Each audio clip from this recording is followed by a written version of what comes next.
It is miraculous to be a mortician, decorating the remains like a beautician, approving a moisturizer job for dead meat.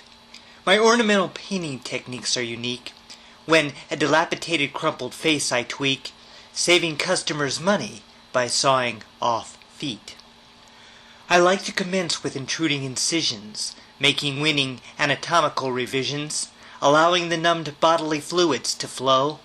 When embellishing evolution is finished, the defunct body will not appear diminished, as the carcass is ready for the final show. I embalm the body with organization for consistent scientific ventilation, to keep its depreciation from smelling bad. I break a few meaningless bones of the deceased to fit clothes on accurately like an artiste, in styles from dressed up trendy to bare bones plaid. The loved ones will stare at the lifeless with wonder, composed supremely without a scratch or blunder, for they never saw the extinct one look so good. I take the departed to the family plot, so he or she can leisurely commence to rot in the soiled, contaminated neighborhood.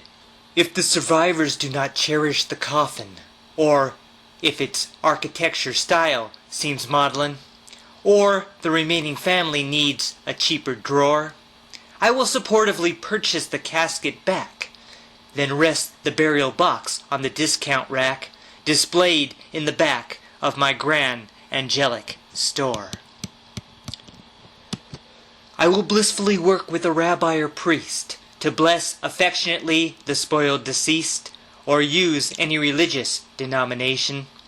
I know families that have used a patrolman or a jocular and cheery comedian as the deceased ones enjoy the relaxation. The made-up skin remains fresh for about a week, until the quarantine casket begins to leak, as worms instinctively probe their way in and out. I know the undersized green bugs with eyes of red will travel first class through the liver and the head, as grisly maggots play strip poker up the snout.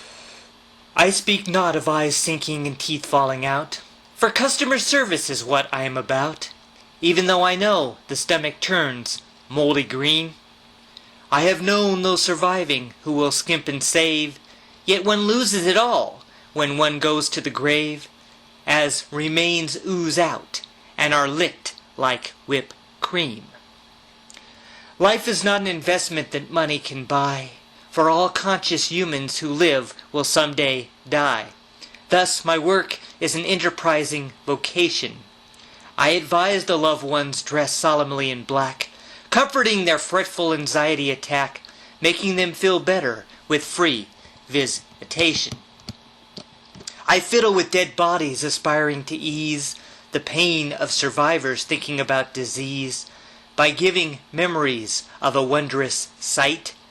I recognize that all humans, by distinction, regenerate into humans of extinction.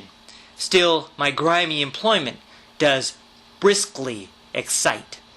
The survivors do not need to whisper a sound as I bury the lifeless one inside the ground without envisioning the decomposition.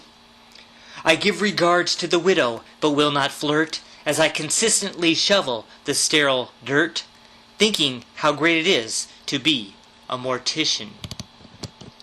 I conclude offering a gift certificate which discounts the casket or a charming outfit, or it is something they could give to a sick friend.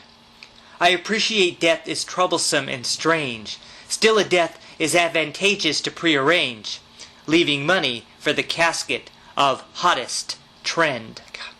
Never mock the performance of a mortician, as all hide their mortality inhibition, and by no means snicker when the hearse proceeds by. I have scrutinized ones wrapped in a bloody sheet, concluding with me launching ones down at 6 feet, and you may be the next fatality to die.